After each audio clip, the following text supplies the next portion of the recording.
ಇದಿರೋದು 26 ಗುಂಟೆ red soil.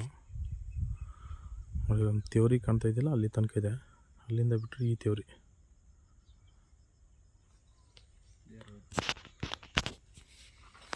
ಪಕ್ಕದಲ್ಲೆಲ್ಲ fencing ಆಗಿದೆ.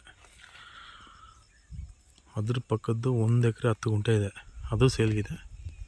But ಇದು ಮಧ್ಯೆ ಒಂದು ಫೆನ್ಸಿಂಗ್ ಇದೆ. ಇದು 26 ಗುಂಟೆ. ರೋಡ್ ಪಕ್ಕದ್ದೇನೆ ನೋಡಿ, ಇದು ಇಲ್ಲಿ ಕಾಣ್ತಾ ಇದೆಯಲ್ಲ, ಇದೇ ರೋಡು. ಸ್ವಲ್ಪ ಕ್ಲೀನ್ ಮಾಡ್ಕೋಬೇಕೆಲ್ಲ, ಮಳೆ ಬೆಳ್ಕೊಂಡಿದೆ. ಇದೇ ರಸ್ತೆ, ಮಡ್ ರಸ್ತೆ. ತಾರ್ ರೋಡಿಂದ ಒಂದು 300 ಮೀಟ್ರ್ ಇದೆ.